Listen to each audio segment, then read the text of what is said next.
مسیح میں آپ سب کی سلامتی ہو۔ میں خداوند کی خاتمہ سارا اسپیڈینیل آپ کی خدمت میں اسلام پیش کرتی ہوں، اور آئیے آج ہم خداوند کے کلام میں سے ازبور نمبر 22 کی تلاوت کریں گے۔ یوں لکھا ہے: اے میرے خدا، تو نے مجھے کیوں چھوڑ دیا؟ تو میری مدد اور میرے نالہ و فریاد سے کیوں دور رہتا ہے؟ اے میرے خدا، میں دن کو پکارتا ہوں پر تو جواب نہیں دیتا، اور رات کو بھی اور خاموش نہیں ہوتا۔ لیکن تو قدوس ہے، تو جو اسرائیل کی حمد و ثنا پر تخت نشین ہے۔ ہمارے باپ دادا نے تجھ پر توکل کیا، انہوں نے توکل کیا اور تو نے ان کو چھڑایا۔ انہوں نے تجھ سے فریاد کی اور رہائی پائی۔ انہوں نے تجھ پر توکل کیا اور شرمندہ نہ ہوئے۔ پر میں تو کیڑا ہوں، انسان نہیں، آدمیوں میں انگشت نما ہوں اور لوگوں میں حقیر۔ وہ سب جو مجھے دیکھتے ہیں میرا مذاق اڑاتے ہیں۔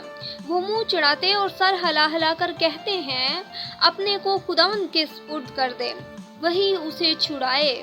جبکہ وہ اس سے خوش ہے تو وہی اسے چھڑائے۔ پر تو ہی مجھے ماں کے پیٹ سے باہر لایا۔ جب میں شیرخوار ہی تھا تو نے مجھے توکل کرنا سکھایا۔ میں پیدائش ہی سے تجھ پر چھوڑا گیا ہوں، میری ماں کے پیٹ ہی سے تو میرا خدا ہے۔ مجھ سے دور نہ رہ، کیونکہ مصیبت قریب ہے، اس لیے کہ کوئی مددگار نہیں۔ بہت سے سانڈوں نے مجھے گھیر لیا ہے، بسن کے زوراور سانڈ مجھے گھیرے ہوئے ہیں۔ وہ پھاڑنے اور گرجنے والے ببر کی طرح مجھ پر اپنا منہ پسارے ہوئے ہیں۔ میں پانی کی طرح بہہ گیا، میری سب ہڈیاں اکھڑ گئیں۔ میرا دل موم کی مانند ہو گیا، وہ میرے سینہ میں پگھل گیا۔ میری قوت ٹھیکرے کی مانند خشک ہو گئی، اور میری زبان میرے تالو سے چپک گئی۔ اور تو نے مجھے موت کی خاک میں ملا دیا، کیونکہ کتوں نے مجھے گھیر لیا ہے۔ بدکاروں کی گروہ مجھے گھیرے ہوئے ہے، وہ میرے ہاتھ اور میرے پاؤں چھیدتے ہیں۔ میں اپنی سب ہڈیاں گن سکتا ہوں، وہ مجھے تاکتے اور گھورتے ہیں۔ وہ میرے کپڑے آپس میں بانٹتے ہیں اور میری پوشاک پر پورا ڈالتے ہیں۔ لیکن تو اے خداوند دور نہ رہ۔ اے میرے چارہ ساز، میری مدد کے لیے جلدی کر۔